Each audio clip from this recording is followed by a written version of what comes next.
ಯೋ guys, ಎಲ್ಲರೂ ಹೇಗಿದ್ದೀರಾ?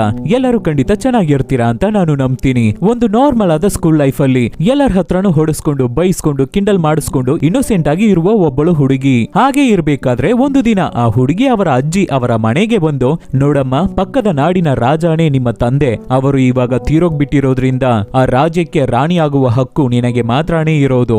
ಇನ್ನ ಸ್ವಲ್ಪ ದಿನದಲ್ಲಿ ನೀನು ರಾಣಿ ಆಗ್ತೀಯಾ. ಅದು ಮಾತ್ರ ಇಲ್ಲ, ಇದ್ರ ಬಗ್ಗೆ ನೀನು ಹೊರಗಡೆ ಹೇಳ್ಕೋಬಾರ್ದು. ಒಬ್ಬಳು ರಾಣಿ ಹೇಗೆಲ್ಲ ಇರ್ತಾರೆ, ಹೇಗೆಲ್ಲ ಬಿಹೇವ್ ಮಾಡ್ತಾರೆ, ಜನರನ್ನ ಹೇಗೆ ಟ್ರೀಟ್ ಮಾಡ್ತಾರೆ ಅನ್ನೋದನ್ನೆಲ್ಲ ನಿನಗೆ ಹೇಳ್ಕೊಟ್ಟು ಕಂಪ್ಲೀಟ್ ಆಗಿ ರಾಣಿಯಾಗಿ ಚೇಂಜ್ ಮಾಡೋವರೆಗೂ ನೀನು ಇದ್ರ ಬಗ್ಗೆ ಹೊರಗಡೆ ಯಾರ ಹತ್ರನೂ ಹೇಳ್ಕೋಬಾರ್ದು ಅನ್ನೋ ತರ ಒಂದು ರೂಲ್ಸ್ ಅನ್ನು ಹಾಕ್ತಾರೆ ಅಜ್ಜಿ. ಇದ್ರ ಬಗ್ಗೆ ಗೊತ್ತಿಲ್ಲದೆ ಇರೋ ಸ್ಕೂಲ್ ಹುಡುಗರೆಲ್ಲ, ನಮ್ಮ ಹೀರೋಯಿನಿನ ಕ್ಲಾಸ್ಮೇಟ್ಸ್ ಎಲ್ಲ ಅವಳನ್ನ ಹೇಗೆ ಟ್ರೀಟ್ ಮಾಡ್ತಾರೆ, ಏನೆಲ್ಲ ಪ್ರಾಬ್ಲಮ್ ಬರುತ್ತೆ, ಹೇಗೆ ನಮ್ಮ ಹೀರೋಯಿನ್ ಒಂದು ರಾಣಿಯಾಗಿ ಚೇಂಜ್ ಆಗ್ತಾಳೆ ಅನ್ನುವ ಕಥೆಯನ್ನು ತುಂಬಾ ಜಾಲಿಯಾಗಿ ತುಂಬಾ ಗುಡ್ ಫೀಲಿಂಗ್ ಜೊತೆ ಹೇಳಿರುವ ಕಥೆನೆ 2001ರಲ್ಲಿ ರಿಲೀಸ್ ಆಗಿದ್ದ the princess diaries.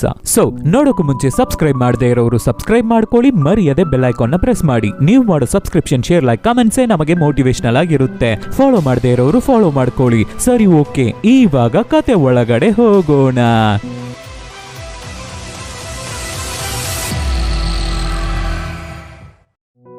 Opening scene ನಲ್ಲಿ ಒಂದು ಹುಡುಗಿ ಅವಳ ಮನೆಯಲ್ಲಿ ಸ್ಕೂಲಿಗೆ ಹೋಗೋದಕ್ಕಾಗಿ ರೆಡಿ ಆಗ್ತಾ ಇದ್ದಾಳೆ. ಇವಳೇ ನಮ್ಮ ಮೂವಿಯ ಹೀರೋಯಿನ್ ಮಿಯಾ. ನಮ್ಮ ಮಿಯಾ ಬಗ್ಗೆ ಹೇಳ್ಬೇಕು ಅಂದ್ರೆ ಅವಳಿಗೆ 15 ವರ್ಷ ಆಗ್ತಾ ಇದೆ. ತುಂಬಾನೇ ಇನ್ನೋಸೆಂಟ್. ಮಿಯಾ ಅವಳ ತಾಯಿ ಒಂದು ಡ್ರಾಯಿಂಗ್ ಆರ್ಟಿಸ್ಟ್, ಪೇಂಟರ್. ಮಿಯಾ ಅವಳ ತಾಯಿ ಜೊತೆ ರೆನೋವೇಟ್ ಮಾಡಿದ್ದ ಫೈರ್ ಹೌಸ್ ಅಲ್ಲೇ ಸ್ಟೇ ಆಗಿದ್ದಾಳೆ. ನಮ್ಮ ಮಿಯಾಗೆ ಹೇಳ್ಕೊಳ್ಳೋ ಅಷ್ಟು ದೊಡ್ಡದಾಗಿ ಫ್ರೆಂಡ್ ಸರ್ಕಲ್ ಏನೂ ಇಲ್ಲ. ಆದ್ರೆ ಬೆಸ್ಟ್ ಫ್ರೆಂಡ್ ಆಗಿ ಒಂದೇ ಒಂದು ಹುಡುಗಿ ಫ್ರೆಂಡ್ ಆಗಿ ಇದ್ದಾಳೆ. ಅವಳ ಹೆಸರು ಲಿಲ್ಲಿ. ನಮ್ಮ ಮಿಯಾ ಅವಳ ಫ್ರೆಂಡ್ ಲಿಲ್ಲಿ ಕೂಡ ನಮ್ಮ ಮಿಯಾ ತರಾನೇ ತುಂಬಾನೇ ಇನ್ನೋಸೆಂಟ್ ಹುಡುಗಿ. ಜಾಸ್ತಿ ಮಾತಾಡಲ್ಲ, ಗಲಾಟೆ ಮಾಡಲ್ಲ, ತುಂಬಾನೇ ಒಳ್ಳೆ ಹುಡುಗಿರು. ನಮ್ಮ ಮಿಯಾ ತುಂಬಾನೇ ಇನ್ನೋಸೆಂಟ್ ಅನ್ನೋದ್ರಿಂದ ಅವಳ ಜೊತೆ ಓದುವ ಲೇನಾ ಅನ್ನೋ ಒಬ್ಬಳು ಹುಡುಗಿ ಯಾವಾಗ ನೋಡಿದ್ರು ನಮ್ಮ ಹೀರೋಯಿನ್ ನ ಕಿಂಡಲ್ ಮಾಡ್ತಾನೆ ಇರ್ತಾಳೆ, ಇರಿಟೇಟ್ ಮಾಡ್ತಾನೆ ಇರ್ತಾಳೆ, ಬೇಕು ಬೇಕು ಅಂತ ಜಗಳ ಮಾಡ್ತಾನೆ ಇರ್ತಾಳೆ. ಇದು ಒಂದು ಕಡೆ ಅಂದ್ರೆ ನಮ್ಮ ಮಿಯಾಗೆ ಅವಳ ಕ್ಲಾಸ್ ಅಲ್ಲೇ ಇರೋ ಒಬ್ಬ ಹುಡುಗನ ಮೇಲೆ ಕ್ರಶ್. ಆದ್ರೆ ಆ ಹುಡುಗ ಯಾರು ಅಂತ ನೋಡಿದ್ರೆ ಓವರ್ ಕೊಬ್ಬು ಇದೆಯಲ್ಲ ಲೇನಾ ಹುಡುಗಿ, ಅವಳ ಬಾಯ್ ಫ್ರೆಂಡ್. ಹಾಗೆ ಕ್ಲಾಸಸ್ ನಡೀತಾ ಇರ್ಬೇಕಾದ್ರೆ ಒಂದು ದಿನ ನಮ್ಮ ಹೀರೋಯಿನ್ ಸ್ಟೇಜ್ಗೆ ಕರೆದು ಮಾತಾಡೋಕೆ ಹೇಳ್ತಾ ಇದ್ದಾರೆ. ಅದೇ ತರ ನಮ್ಮ ಹೀರೋಯಿನ್ಗೆ ಕ್ರಶ್ ಇದೆಯಲ್ಲ ಹುಡುಗ, ಅವನನ್ನು ಕರೆದು ನಮ್ಮ ಹೀರೋಯಿನ್ಗೆ ಆಪೋಸಿಟ್ ಆಗಿ ಮಾತಾಡೋಕೆ ಹೇಳ್ತಾ ಇದ್ದಾರೆ. ಆದ್ರಿಂದ ನಮ್ಮ ಹೀರೋಯಿನ್ಗೆ ಅವಳ ಕ್ರಶ್ ಹೆದಿರೋ ಮಾತಾಡೋ ತರ ಒಂದು ಸಿಚುವೇಶನ್ ಕ್ರಿಯೇಟ್ ಆಗಿದೆ. ಅದೇ ತರ ಆ ಹುಡುಗ ತುಂಬಾ ಧೈರ್ಯವಾಗಿ ಕರೆಕ್ಟ್ ಆಗಿ ಅವನ ಪಾಯಿಂಟ್ ಅನ್ನ ಎತ್ತಿಟ್ಟು ಮಾತಾಡಿ ಬಂದ್ಬಿಡ್ತಾ ಇದ್ದಾನೆ. ಎಲ್ಲರೂ ಕ್ಲಾಪ್ ಮಾಡ್ತಾ ಇದ್ದಾರೆ. ಇವಾಗ ನಮ್ಮ ಹೀರೋಯಿನ್ ಮಾತಾಡುವ ಚಾನ್ಸ್. ಆದ್ರೆ ನಮ್ಮ ಹುಡುಗಿ ತುಂಬಾನೇ ಶೈ ಟೈಪ್ ಅಲ್ಲ, ಮಾತಾಡೋಕೆ ಕೂಡ ಹೆದರ್ಕೊಂಡು ತೊದಲ್ತಾ ಇದ್ದಾಳೆ. ಸೊ ಕ್ಲಾಸ್ ಅಲ್ಲಿರೋ ಎಲ್ಲ ಸ್ಟೂಡೆಂಟ್ಸ್ ನಮ್ಮ ಹೀರೋಯಿನ್ ಅನ್ನ ನೋಡಿ ಕಿಂಡಲ್ ಮಾಡಿ ನಗಾಡ್ತಾ ಇದ್ದಾರೆ. ಆದ್ರಿಂದ ನಮ್ಮ ಹೀರೋಯಿನ್ ತುಂಬಾನೇ ಬೇಜಾರ್ ಮಾಡ್ಕೊಂಡು ಆ ಕ್ಲಾಸ್ ಇಂದ ಹೊರಗಡೆ ಓಡಿ ಬಂದ್ಬಿಡ್ತಾ ಇದ್ದಾಳೆ. ಆಮೇಲೆ ಸ್ಕೂಲ್ ಮುಗ್ದಿದ ತಕ್ಷಣ ಬೇಗನೆ ಮನೆಗೆ ಹೋಗ್ತಾಳೆ ನಮ್ಮ ಹುಡುಗಿ. ಆವಾಗ ಅವಳ ತಾಯಿ ಹತ್ರ ಬಂದು ಒಂದು ಅಡ್ರೆಸ್ ಅನ್ನ ಕೊಟ್ಟು, ನೋಡಮ್ಮ, ನಿಮ್ಮ ಅಜ್ಜಿ ನಿನ್ನನ್ನು ನೋಡ್ಬೇಕು ಅಂತ ಇಷ್ಟ ಪಡ್ತಾ ಇದ್ದಾರೆ, ಅವರನ್ನ ನಾಳೆ ಸ್ಕೂಲ್ ಮುಗ್ದಾದ ಮೇಲೆ ಹೋಗಿ ನೋಡ್ಕೊಂಡ್ ಬಾ ಅಂತ ಹೇಳ್ತಾ ಇದ್ದಾರೆ. ಅದಕ್ಕೆ ನಮ್ಮ ಹೀರೋಯಿನ್ ಸಿಕ್ಕಾಪಟ್ಟೆ ಟೆನ್ಷನ್ ಆಗ್ಬಿಟ್ಟು, ಏನಮ್ಮ ಹೇಳ್ತಾ ಇದ್ದೀರಾ, ಇಷ್ಟು ದಿನ ನಾವು ಇಲ್ಲಿ ಕಷ್ಟ ಪಡ್ತಾ ಇದೀವಿ, ಸತ್ವಾ ಬದುಕ್ವಾ ಅಂತ ಕೂಡ ಅಜ್ಜಿ ಕೇಳಲಿಲ್ಲ, ನಮ್ಮನ್ನ ನೋಡೋಕೆ ಬಂದಿಲ್ಲ, ಇವಾಗ ಅವರನ್ನ ಹೋಗಿ ನೋಡ್ಕೊಂಡ್ ಬಾ ಅಂತ ಹೇಳ್ತಾ ಇದ್ದೀರಾ, ಇವಾಗ ಮಾತ್ರ ಏನಕ್ಕೆ ನನ್ನ ಹತ್ರ ಮಾತಾಡ್ಬೇಕು ಅಂತೆ, ನಾನೆಲ್ಲ ಹೋಗಿ ಅವರನ್ನ ಮೀಟ್ ಮಾಡಲ್ಲ, ಅವ್ರ ಜೊತೆ ಮಾತಾಡಲ್ಲ ಅಂತ ನಮ್ಮ ಮಿಯಾ ತುಂಬಾ ಕೋಪದಿಂದ ಮಾತಾಡ್ಬೇಕಾದ್ರೆ ಅದಕ್ಕೆ ತಾಯಿ ಅವಳ ಜೊತೆ ಮಾತಾಡಿ ನಮ್ಮ ಮಿಯಾನ ಸಮಾಧಾನ ಮಾಡ್ತಾರೆ, ಅವಳನ್ನ ಕನ್ವಿನ್ಸ್ ಮಾಡ್ತಾರೆ. ನೆಕ್ಸ್ಟ್ ದಿನ ಹೋಗಿ ನೋಡ್ಕೊಂಡ್ ಬಾ, ಅವರನ್ನ ಮೀಟ್ ಮಾಡು ಅಂತ ಹೇಳ್ತಾ ಇದ್ದಾರೆ.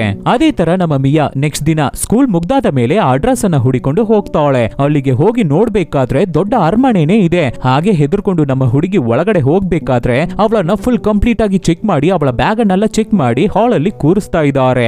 ಆವಾಗ ಒಬ್ಬಳು ಸರ್ವೆಂಟ್ ಮೇಲ್ಗಡೆ ಹೋಗಿ ಮಿಯಾ ಅವರ ಅಜ್ಜಿನ ಕರ್ಕೊಂಡು ಬರ್ತಾರೆ. ಆವಾಗ್ಲೇ ನಮ್ಮ ಮಿಯಾಗೆ ಅವಳ ಅಜ್ಜಿ ಜನವಿಯ ನಾಡಿನ ರಾಣಿಯಾಗಿ ಇದ್ದಾರೆ, ರಾಜಮಾತವಾಗಿ ಇದ್ದಾರೆ ಅಂತ ಗೊತ್ತಾಗುತ್ತೆ. ಗೊತ್ತಾಗಿದ ತಕ್ಷಣ ಶಾಕ್ ಆಗ್ತಾಳೆ ಹುಡುಗಿ. ಆದ್ರೂ ಅಜ್ಜಿ ಅಂದ್ರೆ ನಮ್ಮ ಮಿಯಾಳ ಅಜ್ಜಿ, ಸ್ವಲ್ಪ ವರ್ಷಗಳ ಹಿಂದೆ ನಿನ್ನ ತಂದೆ ತೀರೋಗ್ಬಿಟ್ರು, ಆದ್ರಿಂದ ಅವನ ರಕ್ತವಾದ ನೀನೇ ನೆಕ್ಸ್ಟ್ ರಾಣಿ ಆಗ್ಬೇಕು. ಸೊ ನೀನು ರಾಜಕುಮಾರಿ ಪಟ್ಟವನ್ನ ಸ್ವೀಕರಿಸಬೇಕು ಅಂತಾನೆ ನಿನ್ನ ಇಲ್ಲಿಗೆ ಕರ್ಸಿರೋದು ಅಂತ ಹೇಳ್ಬೇಕಾದ್ರೆ ನಮ್ಮ ಹೀರೋಯಿನ್ಗೆ ತುಂಬಾನೇ ಆಶ್ಚರ್ಯವಾಗ್ತಾ ಇದೆ. ಏನಜ್ಜಿ ಕಿಂಡಲ್ ಮಾಡ್ತಾ ಇದ್ದೀರಾ ಅಂತ ಕೇಳ್ತಾವಳೆ. ಆದ್ರೆ ಅಜ್ಜಿ ಮಾತಾಡ್ತಾನೆ ನಮ್ಮ ಮಿಯಾಗೆ, ಹೌದು, ನಾವು ರಾಜಕುಮಾರಿನೇ ಅಂತ ಅರ್ಥ ಆಗ್ತಾ ಇದೆ. ಆವಾಗ ಅಜ್ಜಿ, ನೀನು ಬೇಗ ಈ ಅರಮನೆಗೆ ಬಂದು ಸೆಟ್ಲ್ ಆಗಿ ರಾಜಕುಮಾರಿ ಪಟ್ಟವನ್ನ ಸ್ವೀಕರಿಸು, ಆವಾಗ ನಿನ್ನ ಲೈಫ್, ನಿನ್ನ ಸ್ಟೈಲ್ ಎಲ್ಲವೇ ಚೇಂಜ್ ಆಗುತ್ತೆ ಅಂತ ಹೇಳ್ತಾ ಇದ್ದಾರೆ. ಆದ್ರೆ ಏನೇ ನಮ್ಮ ಹೀರೋಯಿನ್ ಒಬ್ಬಳು ರಾಜಕುಮಾರಿ ಅಂತ ಗೊತ್ತಾದ್ರೂ ಕೂಡ, ನಾನು ನೀವು ಹೇಳೋದನ್ನ ಒಪ್ಕೊಳ್ಳಕ್ಕಾಗಲ್ಲ ಅಂತ ಹೇಳ್ಬಿಟ್ಟು ಅಲ್ಲಿಂದ ಓಡಿ ಹೋಗ್ಬಿಡ್ತಾ ಇದ್ದಾಳೆ. ಮನೆಗೆ ಬಂದ ಮೇಲೆ ನಮ್ಮ ಹೀರೋಯಿನ್ ಅವಳ ತಾಯಿ ಹತ್ರ ನಿಜವನ್ನ ಇಷ್ಟು ದಿನ ನೀವು ಮುಚ್ಚಿಟ್ಬಿಟ್ರಲ್ಲ ಅಮ್ಮ, ಏನಕ್ಕೆ ನನ್ನ ಹತ್ರ ಹೇಳಿರ್ಲಿಲ್ಲ ಅಂತ ಜಗಳ ಮಾಡ್ತಾ ಇದ್ದಾಳೆ. ಅದಕ್ಕೆ ತಾಯಿ, ನನಗೂ ನಿನ್ನ ತಂದೆಗೂ ಡಿವೋರ್ಸ್ ಆದ ಮೇಲೆ ನಿನ್ನನ್ನ ಒಂದು ನಾರ್ಮಲ್ ಹುಡುಗಿಯಾಗೆ ಬೆಳೆಸ್ಬೇಕು ಅಂತಾನೆ ನನ್ನ ಜೊತೆ ನಿನ್ನನ್ನ ಕಳಿಸ್ಬಿಟ್ರು. ಯಾವಾಗ ನಿನಗೆ 18 ವರ್ಷ ತುಂಬುತ್ತೋ ಆವಾಗಲೇ ನಿನ್ನನ್ನ ಕರೆದು ರಾಜಕುಮಾರಿ ಅಂತಸ್ತು ಕೊಡೋದಾಗಿ ನನ್ನ ಹತ್ರ ಹೇಳಿದ್ರು.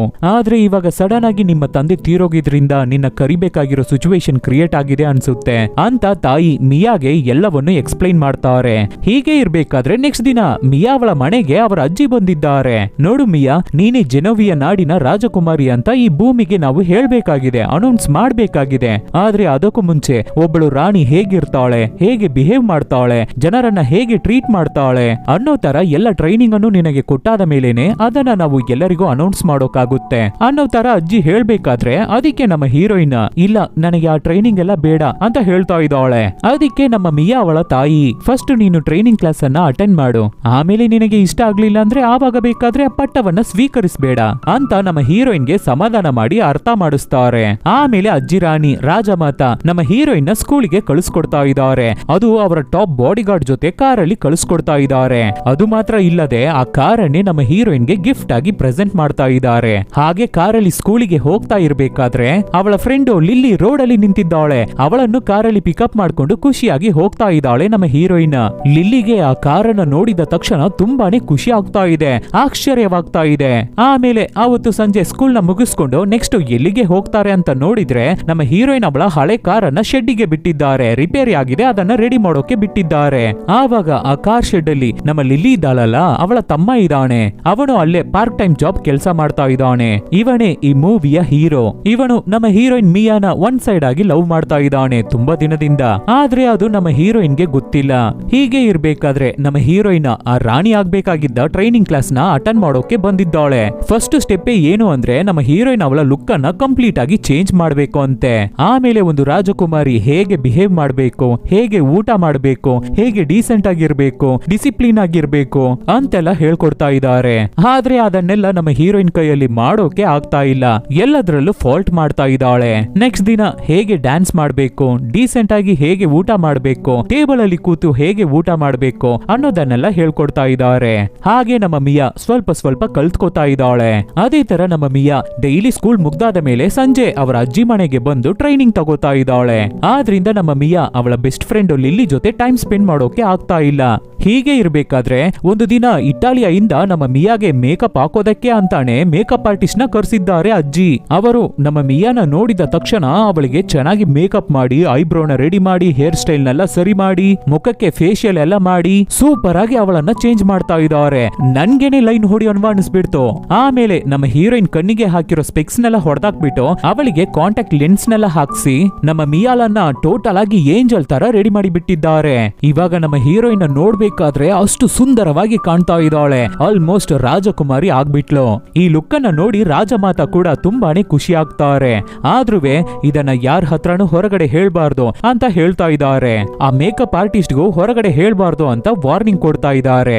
ಅದೇ ತರ ಯಾವಾಗ್ಲೂ ನಮ್ಮ ಹೀರೋಯಿನ್ ಅವಳ ಫ್ರೆಂಡ್ ಅನ್ನ ಪಿಕಪ್ ಮಾಡೋ ತರ ಮನೆ ಹತ್ರ ಹೋದ್ರೆ ಅವಳ ಫ್ರೆಂಡು ನಮ್ಮ ಹೀರೋಯಿನ್ ನೋಡಿ ಈ ತರ ಇರೋ ಗೆಟಪ್ ನ ನೋಡಿ ಶಾಕ್ ಆಗ್ತಾಳೆ. ಆದ್ರಿಂದ ಇವಳು ಮೊದಲಿನ ತರ ನಮ್ ಜೊತೆ ಟೈಮ್ ಸ್ಪೆಂಡ್ ಮಾಡ್ತಾ ಇಲ್ಲ ಅಂತ ಬೇಜಾರ್ ಮಾಡ್ಕೋತಾ ಇದ್ದಾಳೆ ಲಿಲ್ಲಿ. ಆದ್ರಿಂದಾನೇ ಇಬ್ಬರ ಮಧ್ಯ ಚಿಕ್ಕದಾಗಿ ಗಲಾಟೆ ಶುರು ಆಗುತ್ತೆ. ಆವಾಗ ಲಿಲ್ಲಿ, ಏನು ನೀನು ದಿನ ದಿನ ಇಷ್ಟೊಂದು ಸುಂದರ ಆಗ್ತಾ ಇದೆಯಲ್ಲ, ಹೀಗೆ ಹೋದ್ರೆ ಆಮೇಲೆ ನೀನು ನನ್ ಜೊತೆ ಇರೋದೇ ಇಲ್ಲ, ನನ್ನ ಬಿಟ್ಟು ಹೋಗ್ಬಿಡ್ತೀಯಾ, ನನ್ನ ಬಿಟ್ಟು ದೂರ ಆಗ್ಬಿಡ್ತೀಯಾ ಅಂತ ನಮ್ಮ ಹೀರೋಯಿನ್ ಒಂದು ದೊಡ್ಡ ಕ್ಯಾಪ್ ನ ತಲೆಗೆ ಹಾಕಿ ಅವಳ ಹೇರ್ ಅನ್ನ ಕವರ್ ಮಾಡ್ಕೊಂಡು ಸ್ಕೂಲ್ಗೆ ಬರ್ಬೇಕು ಅಂತ ಆರ್ಡರ್ ಮಾಡ್ತಾ ಇದ್ದಾಳೆ. ಸರಿ ಅಂತ ನಮ್ಮ ಹೀರೋಯಿನ್ ಅವಳ ಫ್ರೆಂಡ್ಶಿಪ್ ಅನ್ನ ಕಾಪಾಡ್ಕೊಳ್ಳೋದಕ್ಕಾಗಿ ಒಂದು ಕ್ಯಾಪ್ ಅನ್ನ ಅವಳ ತಲೆಗೆ ಹಾಕೋತಾಳೆ. ಆದ್ರೂ ಲಿಲ್ಲಿಗೆ ಎಲ್ಲಿ ನಮ್ಮ ಫ್ರೆಂಡು ನಮ್ಮನ್ನ ಬಿಟ್ಟು ಹೋಗ್ಬಿಡ್ತಾಳೋ ಅಂತ ಭಯ ಆಗ್ತಾ ಇದೆ. ಸೊ ಇಬ್ಬರ ಮಧ್ಯ ಹಾಗೆ ಆರ್ಗ್ಯುಮೆಂಟ್ಸ್ ದೊಡ್ಡದಾಗಿ ಬೆಳೆಯುತ್ತೆ. ಲಿಲ್ಲಿ ತುಂಬಾನೇ ಕ್ವೆಶ್ಚನ್ಸ್ ನ ಕೇಳ್ತಾ ಇದ್ದಾಳೆ. ಹೀರೋಯಿನ್ಗೆ ಏನ್ ಮಾಡೋದು ಅಂತ ಗೊತ್ತಾಗ್ತಾ ಇಲ್ಲ. ಆದ್ರೂ ಸರಿ, ಇವಳು ನಮ್ಮ ತುಂಬಾ ಕ್ಲೋಸ್ ಫ್ರೆಂಡ್ ತಾನೆ, ಇವಳ ಹತ್ರ ನಾವು ಎಲ್ಲ ನಿಜವನ್ನು ಹೇಳ್ಕೊಳ್ಳೋಣ ಅಂತ ಕಂಪ್ಲೀಟ್ ಆಗಿ ಎಲ್ಲಾ ವಿಷಯವನ್ನು ಲಿಲ್ಲಿ ಹತ್ರ ಶೇರ್ ಮಾಡ್ಕೋತಾ ಇದ್ದಾಳೆ ನಮ್ಮ ಹೀರೋಯಿನ್. ಇದನ್ನ ಕೇಳಿ ಲಿಲ್ಲಿ ತುಂಬಾನೇ ಶಾಕ್ ಆಗ್ತಾ ಇದ್ದಾಳೆ. ಹಾಗಾದ್ರೆ ನಾನು ಇಷ್ಟು ದಿನ ರಾಜಕುಮಾರಿ ಜೊತೆನೆ ಫ್ರೆಂಡ್ ಆಗಿದ್ನ ಅಂತ ಖುಷಿ ಆಗ್ತಾ ಇದ್ದಾಳೆ. ಅದಕ್ಕೆ ನಮ್ಮ ಹೀರೋಯಿನ್, ಸರಿ ಇದ್ರ ಬಗ್ಗೆ ನೀನು ಯಾರ ಹತ್ರನೇ ಹೇಳ್ಕೊಳ್ಳೋಲ್ಲ ಅಂತ ನನಗೆ ಪ್ರಾಮಿಸ್ ಮಾಡು ಅಂತ ಕೇಳ್ಬೇಕಾದ್ರೆ ಅದೇ ತರ ಲಿಲ್ಲಿನೋ ಮಿಯಾಗೆ ಪ್ರಾಮಿಸ್ ಮಾಡಿ ಕೊಡ್ತಾಳೆ. ಆಮೇಲೆ ಕ್ಲಾಸಿಗೆ ಬಂದು ಪಾಠ ಕೇಳ್ಕೊಂಡು ಕೂತಿರ್ಬೇಕಾದ್ರೆ ಹಿಂದೆ ಆ ಕೊಬ್ಬಿರೋ ಹುಡುಗಿ ಇದ್ದಾಳಲ್ಲ ಲೇನಾ, ಅವಳು ಬೇಕು ಬೇಕು ಅಂತ ವಾಂಟೆಡ್ ಆಗಿ ಟೀಚರ್ ಹತ್ರ ಕಂಪ್ಲೇಂಟ್ ಮಾಡಿ ನಮ್ಮ ಹೀರೋಯಿನ್ ಹಾಕಿರೋ ಕ್ಯಾಪ್ ಅನ್ನ ರಿಮೂವ್ ಮಾಡಿಸ್ತಾಳೆ. ನಮ್ಮ ಹೀರೋಯಿನ್ ಹಾಗೆ ನಿಧಾನಕ್ಕೆ ಕ್ಯಾಪ್ ಅನ್ನ ತೆಗಿಬೇಕಾದ್ರೆ ನಮ್ಮ ಹೀರೋಯಿನ್ ಅವಳ ಲುಕ್ ಅನ್ನ ನೋಡಿ ಇಡೀ ಕ್ಲಾಸೇ ಬೆಚ್ಚಿ ಹೋಗ್ತಾ ಇದ್ದಾರೆ. ವಾವ್, ಎಷ್ಟು ಸುಂದರವಾಗಿದ್ದಾಳೆ ಅಂತ ನೋಡ್ತಾ ಇದ್ದಾರೆ. ಹೀಗೆ ಇರ್ಬೇಕಾದ್ರೆ ನೆಕ್ಸ್ಟ್ ದಿನ ನಮ್ಮ ಹೀರೋಯಿನ್ ಸ್ಕೂಲಿಗೆ ಹೋಗ್ತಾ ಇರ್ಬೇಕಾದ್ರೆ ಲಿಲ್ಲಿ ಅವಳ ತಮ್ಮ ನಮ್ಮ ಕಥೆಯ ಹೀರೋ ಲಿಲ್ಲಿನ ಮೀಟ್ ಮಾಡಿ ಹಾಗೆ ಇಬ್ಬರು ಮಾತಾಡ್ಕೊಂಡು ಬರ್ತಾ ಇದ್ದಾರೆ. ಆವಾಗ ಹೀರೋ ಅವನು ಪಾರ್ಟಿಸಿಪೇಟ್ ಮಾಡ್ತಾ ಇರುವ ಮ್ಯೂಸಿಕ್ ಕಾಂಪಿಟೇಷನ್ಗೆ ಹೀರೋಯಿನ್ ನ ಇನ್ವೈಟ್ ಮಾಡ್ತಾ ಇದ್ದಾನೆ. ನೋಡೋಕೆ ಬಾ ಅಂತ ಕರೀತಾ ಇದ್ದಾನೆ. ನಮ್ಮ ಮಿಯಾಗೂ ಮ್ಯೂಸಿಕ್ ಅಂದ್ರೆ ತುಂಬಾನೇ ಇಷ್ಟ ಆಗುತ್ತೆ ಅನ್ಸುತ್ತೆ. ಅವಳು ಸರಿ ನಾನು ಬರ್ತೀನಿ ಅಂತ ಒಪ್ಕೋತಾ ಇದ್ದಾಳೆ. ಆದ್ರೂ ನಮ್ಮ ಮಿಯಾ ಹೀರೋನ ದೊಡ್ಡದಾಗಿ ಕೇರ್ ಮಾಡ್ಲಿಲ್ಲ. ಆವಾಗ ಲಿಲ್ಲಿನು ಓಡಿ ಬಂದು ಇವ್ರ ಜೊತೆ ಜಾಯಿನ್ ಆಗ್ತಾಳೆ. ಆಮೇಲೆ ಮೂವರು ಸೇರಿ ಸ್ಕೂಲಿಗೆ ಹೋಗ್ತಾರೆ. ಅಲ್ಲಿ ಸ್ಕೂಲನ್ನ ಸುತ್ತ ತುಂಬಾ ಮೀಡಿಯಾ ಪರ್ಸನ್ಸ್ ಬಂದಿದ್ದಾರೆ, ರಿಪೋರ್ಟರ್ಸ್ ಬಂದಿದ್ದಾರೆ. ನಮ್ಮ ಹೀರೋಯಿನ್ ನೋಡಿದ ತಕ್ಷಣ ಮೈಕ್ ನ ತಗೊಂಡು ಬಂದು ಅವಳನ್ನ ಇಂಟರ್ವ್ಯೂ ಮಾಡೋಕೆ ಟ್ರೈ ಮಾಡ್ತಾ ಇದ್ದಾರೆ. ಅವಳನ್ನ ಫುಲ್ ಫೋಟೋಸ್ ತಗೋತಾ ಇದ್ದಾರೆ. ಮೀಡಿಯಾಗೆ ಯಾರೋ ನೆಕ್ಸ್ಟ್ ನಮ್ಮ ಮಿಯಾನೇ ರಾಜಕುಮಾರಿ ಆಗೋದು ಅಂತ ಹೇಳ್ಬಿಟ್ಟಿದ್ದಾರೆ ಅನ್ಸುತ್ತೆ. ಅದಕ್ಕೆ ಎಲ್ಲರೂ ಟೋಟಲ್ ಆಗಿ ರೌಂಡ್ ಕೊಟ್ಕೋತಾ ಇದ್ದಾರೆ. ಆದ್ರಿಂದಾನೆ ತುಂಬಾ ಮೀಡಿಯಾ ಪೀಪಲ್ಸ್ ಬಂದು ನಮ್ಮ ಹೀರೋಯಿನ್ ಹತ್ರ ಕ್ವಶನ್ಸ್ ಗಳನ್ನ ಕೇಳ್ತಾ ಇದ್ದಾರೆ ಅನ್ಸುತ್ತೆ. So media peoples reporters sudden ಆಗಿ ಬಂದು ನಮ್ಮ ಹೀರೋಯಿನ್ ಕ್ವಶನ್ ಮಾಡ್ಬೇಕಾದ್ರೆ ಅವಳಿಗೆ ತುಂಬಾನೇ ಭಯ ಆಗ್ತಾ ಇದೆ. ಆದ್ರಿಂದ ಹಾಗೆ ಸೈಲೆಂಟ್ ಆಗಿ ನಿಂತು ಬಿಡ್ತಾ ಇದ್ದಾಳೆ ನಮ್ಮ ಹುಡುಗಿ. ಸೊ ಈ ವಿಷಯ ಗೊತ್ತಾಗಿ ರಾಜಮಾತಾನೆ ಆ ಜಾಗಕ್ಕೆ ಬಂದ್ಬಿಡ್ತಾ ಇದ್ದಾರೆ. ಆಮೇಲೆ ವಿಚಾರಣೆ ಮಾಡಿ ನೋಡ್ಬೇಕಾದ್ರೇನೆ ತನ್ನ ಪಬ್ಲಿಸಿಟಿಗಾಗಿ ಆ ಮೇಕಪ್ ಆರ್ಟಿಸ್ಟೇ ಅದೇ ಇಟಾಲಿಯಿಂದ ಬಂದಿದ್ನಲ್ಲ ಅವನು ಸ್ಪ್ರೆಡ್ ಮಾಡಿದಾನೆ ಅಂತ ಗೊತ್ತಾಗುತ್ತೆ. ಇವಾಗ ನಮ್ಮ ಮಿಯಾನೆ ನೆಕ್ಸ್ಟ್ ರಾಜಕುಮಾರಿ ಅನ್ನೋದು ಎಲ್ಲರಿಗೂ ಸ್ಪ್ರೆಡ್ ಆಗಿದ್ರಿಂದ ನೆಕ್ಸ್ಟ್ ದಿನಾನೇ ರಾಜಮಾತಾ ಅವರ ಅರಮನೆಯಲ್ಲಿ ಎಲ್ಲರನ್ನು ಕರೆಸಿ ದೊಡ್ಡ ಪಾರ್ಟಿನೇ ಕೊಡ್ತಾ ಇದ್ದಾರೆ. ಅದರಲ್ಲಿ ಜಾಯಿನ್ ಆಗೋದಕ್ಕಾಗಿ ಪ್ರಪಂಚದಲ್ಲಿರೋ ಎಲ್ಲ ರಾಜಕುಮಾರರನ್ನು ತುಂಬಾ ದೊಡ್ಡ ದೊಡ್ಡ ವಿಐಪಿಸ್ ಗಳನ್ನು ಇನ್ವೈಟ್ ಮಾಡಿದ್ದಾರೆ ಅಜ್ಜಿ. ಆ ಜಾಗಕ್ಕೆ ಎಲ್ಲ ವಿಐಪಿಸ್ ಬಂದ ಮೇಲೆ ಅವರಿಗೆಲ್ಲ ನಮ್ಮ ಹೀರೋಯಿನ್ ನ ಇವಳೇ ನೆಕ್ಸ್ಟ್ ರಾಜಕುಮಾರಿ ಅಂತ ಇಂಟ್ರೊಡ್ಯೂಸ್ ಮಾಡಿ ಕೊಟ್ಟಾದ ಮೇಲೆ ಎಲ್ಲರೂ ಡಿನ್ನರ್ ಮಾಡೋಕೆ ಶುರು ಮಾಡ್ತಾರೆ. ಇಲ್ಲಿಯವರೆಗೂ ಎಲ್ಲ ಚೆನ್ನಾಗಿ ಹೋಗ್ತಾ ಇತ್ತು. ಇವಾಗ ಎಲ್ಲರೂ ಕೂತು ಊಟ ಮಾಡ್ತಾ ಇರ್ಬೇಕಾದ್ರೆ ಗೊತ್ತಿಲ್ಲದೆ ನಮ್ಮ ಹೀರೋಯಿನ್ ಪಕ್ಕದಲ್ಲಿ ಕೂತಿರೋರ ಕೋರ್ಟಿಗೆ ಬೆಂಕಿ ಕಚ್ಚಿಸ್ಬಿಡ್ತಾ ಇದ್ದಾಳೆ. ಆಮೇಲೆ ಅದನ್ನ ಹೇಗಾದ್ರೂ ಆಫ್ ಮಾಡ್ಬೇಕು ಅಂತ ಅವರ ಕೈಯನ್ನ ಹಿಡಿದು ಐಸ್ ಬಕೆಟ್ ಒಳಗಡೆ ಮಡಗಿಸ್ತಾ ಇದ್ದಾಳೆ. ನಮ್ಮ ಹೀರೋಯಿನ್ಗೆ ಈ ಫೋರ್ಕ್ ಸ್ಪೂನ್ ನೈಫ್ ಇವನ್ನೆಲ್ಲ ಯೂಸ್ ಮಾಡಿ ಊಟ ಮಾಡೋಕೆ ಗೊತ್ತಿಲ್ಲ, ತಿನ್ನೋಕೆ ಗೊತ್ತಿಲ್ಲ. ಫ್ರೂಟ್ಸ್ ಎಲ್ಲ ಕೆಳಗಡೆ ಬಿದ್ದೋಗ್ತಾ ಇದೆ. ಅದನ್ನ ತಗೋತೀನಿ ಅಂತ ಕೆಳಗಡೆ ಬಗ್ಬೇಕಾದ್ರೆ ಗೊತ್ತಿಲ್ಲದೆ ವೇಟರ್ ನಡ್ಕೊಂಡು ಬರ್ಬೇಕಾದ್ರೆ ಅಡ್ಡ ಕಾಲ್ ಕೊಟ್ಬಿಡ್ತಾ ಇದ್ದಾಳೆ. ಆದ್ರಿಂದ ವೇಟರ್ ಕೆಳಗಡೆ ಬೀಳ್ಬೇಕಾದ್ರೆ ಅವನು ತರ್ತಾ ಇದ್ದ ಡಿಶ್ ಅಲ್ಲಿಗೆ ಬಂದಿರೋ ಗೆಸ್ಟ್ ಮೇಲೇನೆ ಬೀಳೋ ತರ ಆಗ್ಬಿಡುತ್ತೆ. ಅದನ್ನ ನೋಡಿ ಎಲ್ಲರೂ ನಗಾಡ್ತಾ ಇದ್ದಾರೆ. ಇದನ್ನ ನೋಡ್ಬೇಕಾದ್ರೆ ರಾಜಮಾತಾಗೆ ತುಂಬಾನೇ ಬೇಜಾರಾಗ್ತಾ ಇದೆ. ಕೋಪ ಮಾಡ್ಕೊಂಡು ತಲೆಗೆ ಕೈ ಕೊಟ್ಕೊಂಡು ಕೂತಿದ್ದಾರೆ. ಇವಾಗ ನೆಕ್ಸ್ಟ್ ದಿನ ನಮ್ಮ ಹೀರೋಯಿನ್ ಮತ್ತೆ ಟ್ರೈನಿಂಗ್ ಕ್ಲಾಸಿಗಾಗಿ ಅಜ್ಜಿಯ ಅರಮನೆಗೆ ಬರ್ತಾಳೆ. ರಾಜಮಾತಾ ಅವರ ಜಾಗಕ್ಕೆ ಬರ್ತಾಳೆ. ಸರಿ, ಈ ರಾಜಮಾತಾ ಖಂಡಿತ ನಮಗೆ ಹೋಗಿತಾರೆ ಅಂತ ಹೆದರ್ಕೊಂಡೆ ಒಳಗಡೆ ಬರ್ತಾ ಇದ್ದಾಳೆ ನಮ್ಮ ಹೀರೋಯಿನ್. ಆದ್ರೆ ರಾಜಮಾತಾ ಏನ್ ಮಾಡಿದ್ದಾರೆ ಅಂದ್ರೆ ಅವರ ಮೀಟಿಂಗ್ಸ್ ಎಲ್ಲವನ್ನು ಕ್ಯಾನ್ಸಲ್ ಮಾಡ್ಕೊಂಡು ನಮ್ಮ ಹೀರೋಯಿನ್ ಜೊತೆ ಟೈಮ್ ಸ್ಪೆಂಡ್ ಮಾಡ್ಬೇಕು ಅಂತ ಟೋಟಲ್ ಡೇ ಅನ್ನೇ ಫ್ರೀ ಮಾಡ್ಕೊಂಡಿದ್ದಾರೆ. ಆ ಇಡೀ ದಿನವನ್ನೇ ಫ್ರೀ ಮಾಡ್ಕೊಂಡಿದ್ದಾರೆ. ಮಿಯಾ ಜೊತೆ ಟೈಮ್ ಸ್ಪೆಂಡ್ ಮಾಡ್ಬೇಕು ಅಂತ ಅವಳನ್ನ ಕಾರಲ್ಲಿ ಕರ್ಕೊಂಡು ಇಡೀ ಊರನ್ನೇ ಸುತ್ತುತ್ತಾ ಇದ್ದಾರೆ ಅಜ್ಜಿ. ನಮ್ಮ ಮಿಯಾಗೆ ಇಷ್ಟವಾಗಿದ್ದ ಗೇಮ್ಸ್ ನೆಲ್ಲ ರಾಜಮಾತಾನು ಆಟ ಆಡ್ತಾ ಇದ್ದಾರೆ. ಅವಳಿಗೆ ಇಷ್ಟವಾಗಿದ್ದ ಫುಡ್ ನೆಲ್ಲ ಕೊಡಿಸಿ ಅವರು ಅದನ್ನ ತಿಂತಾ ಇದ್ದಾರೆ. ಹಾಗೆ ಇಬ್ಬರು ಎಂಜಾಯ್ ಮಾಡ್ತಾ ಇದ್ದಾರೆ, ಹ್ಯಾಪಿಯಾಗಿದ್ದಾರೆ. ಆಮೇಲೆ ಎಲ್ಲವನ್ನು ಮುಗಿಸಿ ಮನೆಗೆ ಹೋಗೋಣ ಅಂತ ಹೋಗ್ತಾ ಇರ್ಬೇಕಾದ್ರೆ ನಮ್ಮ ಹೀರೋಯಿನ್ ಕಾರನ್ನ ಡ್ರೈವ್ ಮಾಡ್ತಾ ಇರೋದು. ಆವಾಗ ಬೆಟ್ಟದ ರೀತಿ ರೋಡ್ ಇರ್ಬೇಕಾದ್ರೆ ನಮ್ಮ ಹೀರೋಯಿನ್ ಅದ್ರ ಮೇಲೆ ಹತ್ಸೋಕೆ ಟ್ರೈ ಮಾಡ್ತಾಳೆ. ಆದ್ರೆ ಕಂಟ್ರೋಲ್ ಇಲ್ಲದೆ ಕಾರ್ ಹಾಗೆ ಜಾರ್ಕೊಂಡು ಹಿಂದೆ ಬರ್ತಾ ಇದೆ. ಆದ್ರಿಂದ ಹಿಂದೆ ಬರ್ತಾ ಇದ್ದ ಕೇಬಲ್ ಕಾರ್ ಮೇಲೆ ಡ್ಯಾಶ್ ಮಾಡಿ ಬಿಡ್ತಾ ಇದೆ ನಮ್ಮ ಹೀರೋಯಿನ್ ಅವಳ ಕಾರ್. ಸೊ ಇದನ್ನ ನೋಡಿದ ತಕ್ಷಣ ಪೊಲೀಸು ನಮ್ಮ ಹೀರೋಯಿನ್ ನ ಅರೆಸ್ಟ್ ಮಾಡೋಕೆ ಬರ್ತಾ ಇದ್ದಾರೆ. ಆವಾಗ ರಾಜಮಾತಾನೆ ಅವರ ಪವರ್ ಅನ್ನ ಯೂಸ್ ಮಾಡಿ ಚೆನ್ನಾಗಿ ಮಾತಾಡಿ ಎಲ್ಲ ಪ್ರಾಬ್ಲಮ್ ಅನ್ನು ಸಾಲ್ವ್ ಮಾಡ್ತಾ ಇದ್ದಾರೆ. ಅದು ಮಾತ್ರ ಇಲ್ಲದೆ ಪೊಲೀಸ್ ಕಾರಲ್ಲೇ ನಮ್ಮ ಹೀರೋಯಿನ್ ಅನ್ನ ಅವರ ಮನೆಗೆ ಕಳಿಸ್ಕೊಡ್ತಾರೆ. ಆವಾಗ್ಲೇ ನಮ್ಮ ಹೀರೋಯಿನ್ಗೆ ಅವಳ ಅಜ್ಜಿ ಎಷ್ಟು ದೊಡ್ಡ ವಿಐಪಿ ಅನ್ನೋದು ಅರ್ಥ ಆಗುತ್ತೆ. ನಮ್ಮ ಅಜ್ಜಿ ಕರೆಕ್ಟ್ ಆದ ರಾಣಿನೇ, ಬೆಸ್ಟ್ ರಾಣಿ ಅಂತ ಖುಷಿ ಆಗ್ತಾಳೆ ನಮ್ಮ ಹೀರೋಯಿನ್ ಮಿಯಾ. ಇವಾಗ ನೆಕ್ಸ್ಟ್ ದಿನ ನಮ್ಮ ಹೀರೋಯಿನ್ ಸ್ಕೂಲಿಗೆ ಬಂದ್ರೆ ಚಿಕ್ಕ ಮಕ್ಕಳೆಲ್ಲ ಓಡಿ ಬಂದು ನಮಗೆ ಆಟೋಗ್ರಾಫ್ ಹಾಕೊಡಿ ಅಂತ ಬುಕ್ನು ಪೆನ್ನು ಕೊಡ್ತಾ ಇದ್ದಾರೆ. ಇದಕ್ಕೂ ಮುಂಚೆ ಸ್ಕೂಲಲ್ಲಿ ತುಂಬಾನೇ ಸೈಲೆಂಟ್ ಆಗಿ ಇನ್ನೋಸೆಂಟ್ ಆಗಿ ಇದ್ದ ನಮ್ಮ ಹುಡುಗಿ ಆದ್ರೆ ಇವಾಗ ನಮ್ಮ ಹೀರೋಯಿನ್ ಇಡೀ ಸ್ಕೂಲೇ ಅವಳ ಬಗ್ಗೆ ಮಾತಾಡೋ ಅಷ್ಟು ಪಾಪ್ಯುಲರ್ ಆಗ್ಬಿಟ್ಟಿದ್ದಾಳೆ. ಆ ಕೊಬ್ಬಿರುವ ಹುಡುಗಿ ಇದ್ದಾಳಲ್ಲ ಲೇನಾ, ಅವಳು ಕೂಡ ಪ್ರೆಸ್ ಅವ್ರ ಹತ್ರ ಅಂದ್ರೆ ರಿಪೋರ್ಟರ್ಸ್ ಹತ್ರ ಮಿಯಾ ನನ್ನ ಬೆಸ್ಟ್ ಫ್ರೆಂಡೇ, ಅವಳು ನಾನು ತುಂಬಾ ಕ್ಲೋಸ್ ಅಂತ ಇಂಟರ್ವ್ಯೂ ಕೊಡ್ತಾ ಇದ್ದಾಳೆ. ಅದೇ ತರ ಇಷ್ಟು ದಿನ ನಮ್ಮ ಮಿಯಾನ ಕೇರೆ ಮಾಡ್ತಾ ಇದ್ದ ಕ್ರಶ್ ಹುಡುಗ ಜೋಶ್, ಅವನು ಇವಾಗ ವಾಲಂಟಿಯರ್ ಆಗಿ ನಮ್ಮ ಹೀರೋಯಿನ್ ಹತ್ರ ಮಾತಾಡೋಕೆ ಬರ್ತಾ ಇದ್ದಾನೆ. ಈ ವೀಕ್ ಸ್ಯಾಟರ್ಡೆ ಬೀಚ್ ಪಾರ್ಟಿ ಇದೆ, ಆ ಪಾರ್ಟಿಗೆ ನೀನು ಬರ್ಲೇಬೇಕು ಅಂತ ಇನ್ವೈಟ್ ಮಾಡ್ತಾ ಇದ್ದಾನೆ. ಅಷ್ಟೇ ಆ ಹುಡುಗ ಕರೆದಿದ್ದ ತಕ್ಷಣ ನಮ್ಮ ಹುಡುಗಿಗೆ ಫುಲ್ ಖುಷಿ ಆಗ್ಬಿಡುತ್ತೆ. ಆದ್ರೆ ಇಲ್ಲಿ ಪ್ರಾಬ್ಲಮ್ ಏನು ಅಂದ್ರೆ ನಮ್ಮ ಹೀರೋ ಕರೆದಿದ್ನಲ್ಲ ಮ್ಯೂಸಿಕ್ ಕಾಂಪಿಟೇಷನ್, ಆ ಕಾಂಪಿಟೇಷನ್ ಈ ಬೀಚ್ ಪಾರ್ಟಿನೂ ಇರೋದು ಒಂದೇ ಡೇಟ್ ಅಲ್ಲಿ. ಆದ್ರಿಂದ ನಮ್ಮ ಹೀರೋಯಿನ್ ಡೈರೆಕ್ಟ್ ಹೀರೋ ಹತ್ರ ಹೋಗಿ ಸಾರಿ ನಿನ್ನ ಮ್ಯೂಸಿಕ್ ಕಾಂಪಿಟೇಷನ್ಗೆ ನಾನು ಬರಕ್ಕಾಗಲ್ಲ ಅಂತ ಹೇಳ್ತಾ ಇದ್ದಾಳೆ. ಆದ್ರೆ ಹೀರೋಗೆ ಆ ಕ್ರಶ್ ಹುಡ್ಗನ್ಗಾಗೆ ಹೀರೋಯಿನ್ ಈ ತರ ಮಾಡ್ತಾ ಇದ್ದಾಳೆ ಅನ್ನೋದು ಅರ್ಥ ಆಗುತ್ತೆ. ಸೊ ಫೀಲ್ ಮಾಡಿ ಸಪ್ಪಿಗೆ ಆಗ್ತಾ ಇದ್ದಾನೆ ನಮ್ಮ ಹುಡುಗ. ಆಮೇಲೆ ಮನೆಯಲ್ಲಿ ನಮ್ಮ ಮಿಯಾ ಅವಳ ತಾಯಿ, ನೋಡು ಇಷ್ಟು ದಿನ ಆ ಕ್ರಶ್ ಹುಡ್ಗ ನಿನ್ನ ಹತ್ರ ಬಂದು ಮಾತಾಡ್ಲಿಲ್ಲ, ಆದ್ರೆ ಇವಾಗ ನೀನು ರಾಜಕುಮಾರಿ ಅಂತ ಗೊತ್ತಾಗಿದ್ದ ತಕ್ಷಣ ನಿನ್ನ ಹತ್ರ ಬಂದು ವಾಲಂಟಿಯರ್ ಆಗಿ ಮಾತಾಡ್ತಾ ಇದ್ದಾನೆ, ಪಾರ್ಟಿಗೆಲ್ಲ ಕರಿತಾ ಇದ್ದಾನೆ, ಹುಷಾರಾಗಿರೋ ಅವನ ಹತ್ರ ಅಂತ ಅಡ್ವೈಸ್ ಮಾಡ್ತಾರೆ. ಆದ್ರೆ ನಮ್ಮ ಮಿಯಾ ಅವಳ ತಾಯಿಯ ಮಾತನ್ನ ಕಿವಿಗೇನೆ ಹಾಕೋತಾ ಇಲ್ಲ, ಕೇರೆ ಮಾಡ್ತಾ ಇಲ್ಲ. ಅದೇ ತರ ನಮ್ಮ ಮಿಯಾ ಆ ಬೀಚ್ ಪಾರ್ಟಿ ನಡಿಬೇಕಾದ್ರೆ ಆ ಜಾಗಕ್ಕೆ ಹೋಗಿರ್ತಾಳೆ. ಪಾರ್ಟಿನೂ ಸ್ಟಾರ್ಟ್ ಆಗುತ್ತೆ, ಎಲ್ಲರೂ ಎಂಜಾಯ್ ಮಾಡ್ತಾ ಇರ್ತಾರೆ. ಆವಾಗ ಸಡನ್ ಆಗಿ ಮೀಡಿಯಾ ಪೀಪಲ್ಸ್ ರಿಪೋರ್ಟರ್ಸ್ ಆ ಜಾಗಕ್ಕೆ ಬಂದು ಫೋಟೋ ತಗೊಳ್ಳೋಕೆ ಟ್ರೈ ಮಾಡ್ತಾ ಇರ್ತಾರೆ. ಆದ್ರಿಂದ ನಮ್ಮ ಹೀರೋಯಿನ್ ಮತ್ತೆ ಜೋಶ ಹೆದರ್ಕೊಂಡು ಒಂದು ರೂಮ್ ಒಳಗಡೆ ಹೋಗಿ ಬಾಕ್ಲಾಕೊಂಡು ಒಳಗಡೆನೆ ಇರ್ತಾರೆ. ಆವಾಗ ಆ ಹುಡುಗ ಒಂದೇ ರೂಮ್ ಅಲ್ಲಿ ಹುಡುಗಿ ಸಿಕ್ಬಿಟ್ಟಿದ್ದಾಳಲ್ಲ, ಅವಳನ್ನ ಕಿಸ್ ಮಾಡೋಕೆ ಟ್ರೈ ಮಾಡ್ತಾ ಇದ್ದಾನೆ. ಆದ್ರೆ ಇದು ಒಂದು ಚೂರು ಇಷ್ಟ ಆಗ್ತಾ ಇಲ್ಲ ನಮ್ಮ ಮಿಯಾಗೆ, ಅವನನ್ನ ತಡಿತಾ ಇದ್ದಾಳೆ. ಆಮೇಲೆ ರೂಮ್ ಡೋರ್ ಅನ್ನ ಓಪನ್ ಮಾಡ್ಕೊಂಡು ಹೊರಗಡೆ ಬರ್ಬೇಕಾದ್ರೆ ಫುಲ್ಲು ರಿಪೋರ್ಟರ್ಸ್ ನಿಂತಿದ್ದಾರೆ. ಆವಾಗ ಸಡನ್ ಆಗಿ ಆ ಜೋಶ್ ಹುಡುಗ ನಮ್ಮ ಹೀರೋಯಿನ್ ಹಿಡಿದು ಲಿಪ್ ಲಾಕ್ ಮಾಡ್ತಾ ಇದ್ದಾನೆ. ಅದನ್ನ ಫೋಟೋಸ್ ಬೇರೆ ತಗೋತಾ ಇದ್ದಾರೆ. ನಮ್ಮ ಹೀರೋಯಿನ್ ಗಾಬರಿ ಆಗ್ಬಿಟ್ಟು ಶಾಕ್ ಆಗಿ ಹಾಗೆ ಯೋಚನೆ ಮಾಡ್ಕೊಂಡು ನಿಂತಿರ್ಬೇಕಾದ್ರೆ ಅಲ್ಲೇನ ಹುಡುಗಿ ಇದ್ದಾಳಲ್ಲ, ಅವಳ ಫ್ರೆಂಡ್ಸ್ ಜೊತೆ ಬಂದು ಈ ಡ್ರೆಸ್ ಅನ್ನ ಚೇಂಜ್ ಮಾಡ್ಕೋಬಾ, ಆವಾಗ ಯಾರಿಗೂ ಗೊತ್ತಾಗಲ್ಲ, ಹಾಗೆ ನಿನ್ನನ್ನ ಸೈಲೆಂಟ್ ಆಗಿ ಇಲ್ಲಿಂದ ಕಳಿಸ್ಕೊಟ್ಬಿಡ್ತೀವಿ ಅಂತ ಹೇಳಿ ನಮ್ಮ ಹೀರೋಯಿನ್ ಡ್ರೆಸ್ ಚೇಂಜ್ ಮಾಡೋಕೆ ಕಳಿಸ್ತಾಳೆ. ನಮ್ಮ ಹೀರೋಯಿನ್ ಅವರನ್ನ ನಂಬಿ ಒಂದು ಟೆಂಟ್ ಒಳಗಡೆ ಹೋಗಿ ಡ್ರೆಸ್ ನ ಚೇಂಜ್ ಮಾಡ್ತಾ ಇರ್ತಾಳೆ. ಆವಾಗ ಈ ಲೇನ ಹುಡುಗಿ ರಿಪೋರ್ಟರ್ಸ್ ಎಲ್ಲರನ್ನು ಕರ್ಕೊಂಡು ಬಂದು ಟೆಂಟ್ ಮುಂದೆ ನಿಲ್ಲಿಸ್ಬಿಟ್ಟು ಆ ಟೆಂಟ್ ಅನ್ನೇ ದಬಾಕ್ಸಿ ಬಿಡ್ತಾ ಇದ್ದಾಳೆ. ಪಾಪ ನಮ್ಮ ಹುಡುಗಿ ಬೆತ್ತಲೆ ಇದ್ದಾಳೆ ಅನ್ಸುತ್ತೆ, ಒಂದು ಟವಲನ್ನ ಕಟ್ಕೊಂಡು ನಿಂತಿದ್ದಾಳೆ. ಅದನ್ನು ಫೋಟೋಸ್ ತೆಗಿತಾ ಇದ್ದಾರೆ ಈ ರಿಪೋರ್ಟರ್ಸ್. ಪಾಪ ನಮ್ಮ ಹುಡುಗಿ ತುಂಬಾನೇ ಬೇಜಾರ್ ಮಾಡ್ಕೊಂಡು ಹತ್ಕೊಂಡು ಮನೆಗೆ ಓಡಿ ಬರ್ತಾಳೆ. ಮನೆಗೆ ಬಂದು ಅಲ್ಲಿ ನಡೆದಿದ್ದನ್ನೆಲ್ಲ ಹೇಳಿ ಅವರ ತಾಯಿ ಹತ್ರ ಅಳ್ತಾ ಇರ್ತಾಳೆ ನಮ್ಮ ಹುಡುಗಿ. ಆವಾಗ ತಾಯಿ ಮಿಯಾಲನ್ನ ತಪ್ಕೊಂಡು ಅವಳನ್ನ ಸಮಾಧಾನ ಮಾಡ್ತಾರೆ. ನೆಕ್ಸ್ಟ್ ದಿನ ನೋಡಿದ್ರೆ ನಮ್ಮ ಹೀರೋಯಿನ್ ಅವಳ ಫೋಟೋಸ್ ಎಲ್ಲ ನ್ಯೂಸ್ ಪೇಪರ್ ಅಲ್ಲಿ ಬರ್ತಾ ಇದೆ. ಇದನ್ನ ನೋಡಿದ ರಾಜಮಾತಾನು ತುಂಬಾನೇ ಸಪ್ಪಿಗೆ ಆಗ್ತಾ ಇದ್ದಾರೆ, ಶಾಕ್ ಆಗ್ತಾ ಇದ್ದಾರೆ. ನಮ್ಮ ಹೀರೋಯಿನ್ಗೂ ಅದು ತುಂಬಾನೇ ಗಿಲ್ಟಿ ಫೀಲ್ ಕೊಡ್ತಾ ಇದೆ. ಸೊ ಅಜ್ಜಿ ಹತ್ರ ಮಾತಾಡ್ಬೇಕು ಅಂತ ಅರಮನೆಗೆ ಹೋಗಿರ್ತಾಳೆ. ಅರಮನೆಗೆ ಬಂದು ಅಜ್ಜಿ ಹತ್ರ ನಡೆದಿದ್ದ ಎಲ್ಲವನ್ನೂ ಹೇಳಿ ಸಾರಿ ಕೇಳ್ತಾಳೆ.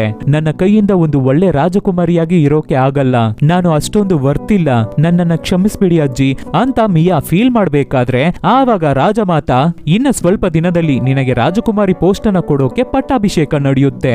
ಆ ಫಂಕ್ಷನ್ ಗೆ ನೀನು ಯಾರನ್ನ ಬೇಕಾದ್ರೂ ಕರಿಬಹುದು, ನಿನ್ನ ಫ್ರೆಂಡ್ಸ್ ರಿಲೇಟಿವ್ಸ್ ಯಾರನ್ನ ಬೇಕಾದ್ರೂ ಕರಿಬಹುದು. ಆದ್ರೆ ಇವಾಗ ನಿನಗೆ ದ್ರೋಹ ಮಾಡಿದ್ರು ಗೊತ್ತಾ, ಅವರನ್ನ ಮಾತ್ರ ಕರೀಲೇಬೇಡ, ಅವ್ರಗಳನ್ನ ಬಿಟ್ಟು ದೂರ ಇರು ಅನ್ನೋ ತರ ಅಡ್ವೈಸ್ ಮಾಡಿ ಕಳಿಸ್ಕೊಡ್ತಾ ಇದ್ದಾರೆ ರಾಜಮಾತಾ.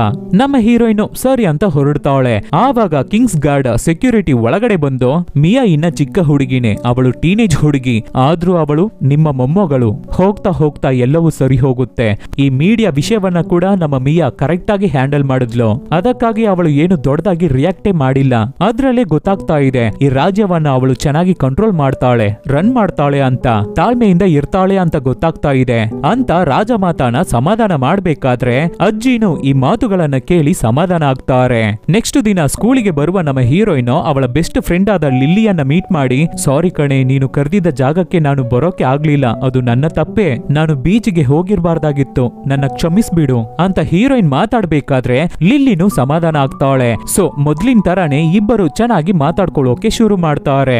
ಸೊ ನಮ್ಮ ಹೀರೋಯಿನ್ ಅವಳಿಗೆ ರಾಜಕುಮಾರಿ ಪಟ್ಟಾಭಿಷೇಕ ನಡೆಯುತ್ತಲ್ವಾ, ಆ ಫಂಕ್ಷನ್ ಗೆ ಲಿಲ್ಲಿಯನ್ನು ಇನ್ವೈಟ್ ಮಾಡ್ತಾಳೆ. ನೆಕ್ಸ್ಟ್ ನಮ್ಮ ಹೀರೋನ ಮೀಟ್ ಮಾಡಿ ನಡೆದಿದ್ದ ಎಲ್ಲವನ್ನೂ ಹೇಳಿ ಸಾರಿ ಕೇಳ್ಬಿಟ್ಟು ಅವನನ್ನು ಆ ಫಂಕ್ಷನ್ ಗೆ ಇನ್ವೈಟ್ ಮಾಡ್ತಾಳೆ. ಆದ್ರೆ ನಮ್ಮ ಹೀರೋ ಮಿಯಾ ಮ್ಯೂಸಿಕ್ ಕಾಂಪಿಟೇಷನ್ ಗೆ ಬರ್ಲಿಲ್ಲ ಅಲ್ವಾ, ಆದ್ರಿಂದ ಅವಳ ಮೇಲೆ ತುಂಬಾನೇ ಕೋಪದಲ್ಲಿ ಇದ್ದಾನೆ. ನಾನು ಬರಲ್ಲ, ನನಗಿಂತ ಆ ಕ್ರಶ್ ಹುಡುಗ ಬಂದ್ರೆ ತಾನೇ ನೀನು ಇಷ್ಟ ಪಡ್ತೀಯಾ, ನಿನಗೆ ಇಷ್ಟ ಆಗುತ್ತೆ ಅಂತ ಮಾತಾಡ್ಬಿಟ್ಟು ಅಲ್ಲಿಂದ ಹೋಗ್ಬಿಡ್ತಾ ಇದ್ದಾನೆ. ಆಮೇಲೆ ಅವತ್ತು ಈವ್ನಿಂಗ್ ನಮ್ಮ ಮಿಯಾಲನ್ನ ಅಜ್ಜಿ ಮೀಟ್ ಮಾಡಿ, ಸಾರಿ ನಾನು ಅವತ್ತು ನಿನ್ನ ಹತ್ರ ಹಾರ್ಶ್ ಆಗಿ ಬಿಹೇವ್ ಮಾಡ್ಬಿಟ್ಟೆ, ಹಾಗೆ ನಾನು ಮಾತಾಡಿರ್ಬಾರ್ದಾಗಿತ್ತು ಅಂತ ಸಾರಿ ಕೇಳಿ, ಈ ತರ ನಿನಗೆ ರಾಜಕುಮಾರಿ ಪಟ್ಟಾಭಿಷೇಕ ನಡಿಬೇಕಾದ್ರೆ ನೀನು ಒಂದು ಬ್ಯೂಟಿಫುಲ್ ಆದ ಸ್ಪೀಚ್ ಅನ್ನು ಕೊಡ್ಬೇಕಾಗುತ್ತೆ, ಅದಕ್ಕೂ ನೀನು ರೆಡಿಯಾಗಿರ್ಬೇಕು ಓಕೆ ಅಂತ ಹೇಳಿ ಮಿಯಾ ಅವಳ ತಂದೆ ಅವಳಿಗೆ 16 ವರ್ಷದಲ್ಲಿ ಕೊಡ್ಬೇಕು ಅಂತ ಒಂದು ಡೈರಿನ ಬರ್ದಿರ್ತಾರೆ. ಅದನ್ನು ನಮ್ಮ ಮಿಯಾ ಕೈಗೆ ಕೊಟ್ಟು ಕಳಿಸ್ತಾರೆ ರಾಜಮಾತಾ. ಅದನ್ನ ತಗೊಂಡು ಡೈರೆಕ್ಟ್ ಮನೆಗೆ ಬರ್ತಾಳೆ ನಮ್ಮ ಹೀರೋಯಿನ್. ಆದ್ರೂ ಕೂಡ ಇನ್ನ ನಮ್ಮ ಹೀರೋಯಿನ್ಗೆ ಭಯ ಆಗ್ತಾ ಇದೆ. ಎಲ್ಲಿ ಫಂಕ್ಷನ್ ಗೆ ಬರೋರ್ ಮುಂದೆ ನಾವು ಏನಾದ್ರೂ ಕೆಟ್ಟದಾಗಿ ಸ್ಪೀಚ್ ಅನ್ನ ಕೊಟ್ಬಿಟ್ರೆ, ಆಲ್ರೆಡಿ ರಾಜಮಾತಾನ ತುಂಬಾನೇ ಬೇಜಾರ್ ಮಾಡಿಸ್ಬಿಟ್ಟಿದೀವಿ, ಅವಮಾನ ತಂದು ಕೊಟ್ಬಿಟ್ಟಿದೀವಿ, ಇದ್ರ ಮೇಲೆ ನಾವು ಏನು ಮಾಡೋದು ಬೇಕಾಗಿಲ್ಲ ಹಾಗಂತ ಹೆದರ್ಕೊಂಡು ನಮ್ಮ ಹೀರೋಯಿನ್ ಹೀರೋಯಿನ್ ಆ ಊರನ್ನೇ ಬಿಟ್ಟು ಓಡಿ ಹೋಗ್ಬಿಡೋಣ ಅಂತ ಲಗೇಜ್ ನೆಲ್ಲ ಪ್ಯಾಕ್ ಮಾಡ್ಕೊಂಡು ಹೊರಡ್ತಾ ಇದ್ದಾಳೆ. ಆವಾಗ ಅವಳ ತಂದೆಯ ಡೈರಿ ಕಣ್ಣಿಗೆ ಬೀಳುತ್ತೆ. ಸೊ ಅದ್ರಲ್ಲಿರೋ ಲೆಟರ್ ಅನ್ನ ತಗೊಂಡು ಓದುತ್ತಾಳೆ ನಮ್ಮ ಹುಡುಗಿ. ರಾಜಕುಮಾರರ ಕುಟುಂಬದವರು ಯಾವದಕ್ಕೂ ಯಾರಿಗಾಗೂ ಹೆದರ್ಕೊಳ್ಳಲ್ಲ, ಎಲ್ಲವನ್ನು ಧೈರ್ಯವಾಗಿ ಫೇಸ್ ಮಾಡ್ತಾರೆ. ನನಗೆ ನೀನು ನಿನ್ನ ತಾಯಿ ಅಂದ್ರೆ ತುಂಬಾನೇ ಪ್ರಾಣ, ತುಂಬಾನೇ ಇಷ್ಟ. ಆದ್ರೆ ಏನ್ ಮಾಡೋದು, ಸಿಚುವೇಶನ್ ನಿನ್ನ ತಾಯಿಯನ್ನು ನನ್ನ ಬೇರೆ ಬೇರೆ ಮಾಡ್ಬಿಡ್ತು ಅಂತ ಅದು ಇದು ಅಂತ ತುಂಬಾ ಎಮೋಷನಲ್ ಆಗಿ ಹಾರ್ಟ್ ಟಚಿಂಗ್ ಆಗಿ ಬರ್ದಿಟ್ಟಿದ್ದಾರೆ ತಂದೆ. ಅದನ್ನ ಓದಿದ ತಕ್ಷಣ ನಮ್ಮ ಹೀರೋಯಿನ್ ಮೈಂಡ್ ಅನ್ನ ಚೇಂಜ್ ಮಾಡ್ಕೊಂಡು ಅವಳ ಒಳಗಡೆ ಏನೋ ಧೈರ್ಯ ತುಂಬ್ತಾ ಇದೆ. ಸರಿ ನಾವು ಫಂಕ್ಷನ್ ಗೆ ಹೋಗೋಣ ಅಂತ ಧೈರ್ಯವಾಗಿ ಫಂಕ್ಷನ್ ಗೆ ಹೋಗ್ತಾ ಇದ್ದಾಳೆ ನಮ್ಮ ಹುಡುಗಿ. ಇನ್ನೊಂದು ಕಡೆ ನಮ್ಮ ಹೀರೋಗೆ ಪಿಜ್ಜಾ ಡೆಲಿವರಿ ಬಂದಿದೆ. ಅದನ್ನ ಓಪನ್ ಮಾಡಿ ನೋಡ್ಬೇಕಾದ್ರೆ ಅದ್ರ ಮೇಲೆ ಸಾರಿ ಅಂತ ಬರ್ದಿದೆ. ಅಂದ್ರೆ ನಮ್ಮ ಮಿಯಾನೆ ಹೀರೋಗಾಗಿ ಈ ತರ ಪಿಜ್ಜಾನ ಆರ್ಡರ್ ಮಾಡಿ ಅದ್ರ ಮೇಲೆ ಸಾರಿ ಅಂತ ಬರ್ದು ಕಳ್ಸಿದ್ದಾಳೆ. ಇದನ್ನ ನೋಡಿದ ತಕ್ಷಣ ಹೀರೋ ನಮ್ಮನ್ನ ಸಮಾಧಾನ ಮಾಡೋಕೆ ಆ ಹುಡುಗಿ ಎಫರ್ಟ್ ತಗೊಂಡಿದ್ದಾಳೆ. ಅವಳಿಗೂ ನಾವಂದ್ರೆ ಇಷ್ಟ ಅನ್ಸುತ್ತೆ, ಸೊ ನಾವು ಫಂಕ್ಷನ್ ಗೆ ಹೋಗೋಣ ಅಂತ ಹೊರಡ್ತಾನೆ. ಅದೇ ತರ ಇಲ್ಲಿ ಫಂಕ್ಷನ್ ಸ್ಟಾರ್ಟ್ ಆಗ್ಬಿಟ್ಟಿದೆ. ನೋಡಿದ್ರೆ ನಮ್ಮ ಹೀರೋಯಿನ್ ಕಾಣ್ತಾ ಇಲ್ಲ. ಸರಿ ಅಂತ ನಮ್ಮ ರಾಜಮಾತಾನು ಬಂದಿರೋ ಎಲ್ಲರನ್ನು ಇನ್ವೈಟ್ ಮಾಡಿ ಸ್ಪೀಚ್ ಕೊಡೋಕೆ ಶುರು ಮಾಡ್ತಾರೆ. ಸ್ವಲ್ಪ ಹೊತ್ತಲ್ಲೇ ನಮ್ಮ ಹೀರೋಯಿನ್ ಅಲ್ಲಿಗೆ ಬರ್ತಾಳೆ. ಆದ್ರೆ ಬರ್ಬೇಕಾದ್ರೆ ಹೊರಗಡೆ ತುಂಬಾನೇ ಜೋರ್ ಮಳೆ ಅನ್ಸುತ್ತೆ. ನೆನ್ಕೊಂಡು ಒದ್ದೆಯಾಗಿ ಬಂದಿದ್ದಾಳೆ. ಅದನ್ನ ರಾಜಮಾತಾನು ನೋಡ್ತಾರೆ. ಆದ್ರೂ ಪರವಾಗಿಲ್ಲ, ಮಿಯಾ ಇವಾಗ ಧೈರ್ಯವಾಗಿ ಮಾತಾಡ್ತಾಳೆ ಅಂತ ಅವಳನ್ನ ಸ್ಪೀಚ್ ಕೊಡೋಕೆ ಬಿಡ್ತಾ ಇದ್ದಾರೆ ಅಜ್ಜಿ. ಅದೇ ತರ ನಮ್ಮ ಮಿಯಾ ಏನೇ ಶೈ ಆಗಿದ್ರು ಕೂಡ ಹಾಗೆ ಮಾತಾಡ್ತಾ ಮಾತಾಡ್ತಾ ಧೈರ್ಯವಾಗಿ ಮಾತಾಡ್ತಾ ಇದ್ದಾಳೆ. ಸ್ಟಾರ್ಟಿಂಗ್ ಅಲ್ಲಿ ಭಯ ಪಟ್ಕೊಂಡು ತೊದಲ್ತಾನೆ ಇದ್ದಾಳೆ. ಆದ್ರೆ ಅವಳ ತಂದೆ ಅವಳಿಗಾಗಿ ಬರ್ದಿದ್ದ ಲೆಟರ್ ಅನ್ನ ನೆನಪು ಮಾಡ್ಕೋಬೇಕಾದ್ರೆ ಹಾಗೆ ಅವಳ ಒಳಗಡೆ ಧೈರ್ಯ ಬಂದು ತುಂಬಾ ಸೂಪರ್ ಆಗಿ ಮಾತಾಡ್ತಾ ಇದ್ದಾಳೆ ನಮ್ಮ ಹುಡುಗಿ. ಸೊ ಅಲ್ಲಿಗೆ ಬಂದಿರೋ ಜನ ಎಲ್ಲರೂ ನಮ್ಮ ಹೀರೋಯಿನ್ ಮಾತಾಡೋದನ್ನ ಕೇಳಿ ಇಂಪ್ರೆಸ್ ಆಗ್ತಾ ಇದ್ದಾರೆ. ಆವಾಗ ನಮ್ಮ ಮಿಯಾ ಅವಳ ಸ್ಪೀಚ್ ಅನ್ನ ಮುಗಿಸ್ಬೇಕಾದ್ರೆ ನಾನೇ ಈ ಜನವಿಯ ನಾಡಿನ ರಾಜಕುಮಾರಿ ಅಂತ ಸ್ಪೀಚ್ ಅನ್ನ ಕಂಪ್ಲೀಟ್ ಮಾಡ್ತಾ ಇದ್ದಾಳೆ. ನಂತರ ರಾಜಮಾತಾ ಒಂದು ಕಿರೀಟವನ್ನ ತಂದು ಅದನ್ನ ಮಿಯಾ ತಲೆಗೆ ಇಟ್ಟು ಅವಳನ್ನ ರಾಜಕುಮಾರಿ ಮಾಡಿ ಅನೌನ್ಸ್ ಮಾಡ್ತಾ ಇದ್ದಾರೆ. ಎಲ್ಲರೂ ಖುಷಿಯಾಗಿ ನಮ್ಮ ಹೀರೋಯಿನ್ ಗಾಗಿ ಚಪ್ಪಾಳೆ ಮಾಡ್ತಾ ಇದ್ದಾರೆ. ಸ್ವಲ್ಪ ಹೊತ್ತಲ್ಲಿ ಪಾರ್ಟಿನೂ ಶುರು ಆಗುತ್ತೆ. ಅಷ್ಟರಲ್ಲಿ ನಮ್ಮ ಮಿಯಾ ಅವಳ ಡ್ರೆಸ್ ಅನ್ನ ಚೇಂಜ್ ಮಾಡ್ಕೊಂಡು ಬರ್ತಾಳೆ. ನೋಡೋಕೆ ತುಂಬಾ ಸುಂದರವಾಗಿ ಕಾಣ್ತಾ ಇದ್ದಾಳೆ. ಪ್ರಿನ್ಸೆಸ್ ತರ ಸುಂದರವಾಗಿ ಡ್ರೆಸ್ ಮಾಡ್ಕೊಂಡು ಬಂದಿದ್ದಾಳೆ. ಸೂಪರ್ ಆಗಿ ಕಾಣ್ತಾ ಇದ್ದಾಳೆ. ಅದೇ ಸಮಯದಲ್ಲಿ ನಮ್ಮ ಹೀರೋ ಅಲ್ಲಿಗೆ ಬರ್ಬೇಕಾದ್ರೆ ಇಬ್ಬರು ಸೇರಿ ಡ್ಯಾನ್ಸ್ ಮಾಡ್ತಾರೆ. ಇಬ್ಬರು ಡ್ಯಾನ್ಸ್ ಮಾಡೋಕೆ ಶುರು ಮಾಡ್ತಾರೆ. ಹಾಗೆ ಅಲ್ಲಿರೋರೆಲ್ಲರೂ ಡ್ಯಾನ್ಸ್ ಮಾಡೋಕೆ ಶುರು ಮಾಡ್ತಾರೆ. ಎಲ್ಲರೂ ಡ್ಯಾನ್ಸ್ ಮಾಡ್ತಾ ಇರ್ಬೇಕಾದ್ರೆ ನಮ್ಮ ಹೀರೋ ಮತ್ತೆ ಹೀರೋಯಿನ್ ಮಾತ್ರ ಸೆಪರೇಟ್ ಹೊರಗಡೆ ಬಂದು ಮಾತಾಡ್ಕೋತಾರೆ. ಆವಾಗ ನಮ್ಮ ಹೀರೋ ನಮ್ಮ ಮನಸ್ಸಲ್ಲಿ ಅವನ ಮನಸ್ಸಲ್ಲಿ ಇರೋದನ್ನೆಲ್ಲ ಹೇಳಿ ಅವಳಿಗೆ ಪ್ರಪೋಸ್ ಮಾಡ್ಬೇಕಾದ್ರೆ ಹೀರೋಯಿನ್ ಅದನ್ನ ಅಕ್ಸೆಪ್ಟ್ ಮಾಡ್ಕೊಂಡು ಅವನಿಗೆ ಲಿಪ್ ಲಾಕ್ ಮಾಡ್ತಾಳೆ. ನೆಕ್ಸ್ಟ್ ದಿನ ನಮ್ಮ ಮಿಯಾ ಅವಳ ತಾಯಿ ಜೊತೆ ಒಂದು ಪ್ರೈವೇಟ್ ಜೆಟ್ ಫ್ಲೈಟ್ ಅಲ್ಲಿ ರಾಜಕುಮಾರಿ ಅಂತಸ್ತನ್ನು ಅಫಿಷಿಯಲ್ ಆಗಿ ಸ್ವೀಕರಿಸೋದಕ್ಕಾಗಿ ಜನೋವಿಯ ನಾಡಿಗೆ ಹೋಗ್ತಾ ಇದ್ದಾಳೆ. ಸ್ವಲ್ಪ ದಿನಗಳ ನಂತರ ನಮ್ಮ ಹೀರೋ ಮತ್ತೆ ಫ್ರೆಂಡ್ ಹುಡುಗಿ ಲಿಲ್ಲಿ ಇಬ್ಬರು ಸಮ್ಮರ್ ವೆಕೇಶನ್ ಗಾಗಿ ನಮ್ಮ ಹೀರೋಯಿನ್ ನೋಡೋಕೆ ಜನೋವಿಯ ನಾಡಿಗೆ ಅವರ ಅರಮನೆಗೆ ಹೋಗ್ತಾ ಇದ್ದಾರೆ. ಜನೋವಿಯ ನಾಡಿನಲ್ಲಿ ಇರುವ ಅರಮನೆಯನ್ನ ತುಂಬಾ ಸುಂದರವಾಗಿ ತೋರಿಸ್ತಾ ಇದ್ದಾರೆ. ಇಲ್ಲಿಗೆ ಈ ಮೂವಿ ಮುಗಿಯುತ್ತೆ. ಸೊ ಈ ತರ ಡಿಫ್ರೆಂಟ್ ಆದ ಮೂವಿಗಳನ್ನ ನಾವು ನಿಮಗೆ ಕೊಡ್ತಾನೆ ಇರ್ತೀವಿ. ಅದಕ್ಕೆ ನೀವು ಮಾಡಬೇಕಾಗಿರೋದು ನಿಮ್ಮ ಸಪೋರ್ಟ್ ಮಾತ್ರ. ಏನು ಇಲ್ಲ, ನಿಮ್ ಫ್ರೆಂಡ್ಸ್ಗೆ ರಿಲೇಟಿವ್ಸ್ಗೆ ಹೇ ಈ ತರ ಒಂದು ಚಾನಲ್ ಇದೆ ನೋಡು ಚೆನ್ನಾಗಿದೆ ಅಂತ ಹೇಳಿದ್ರೇನೆ ಸಾಕು. Soon catch people's with an another nice movie. Take care.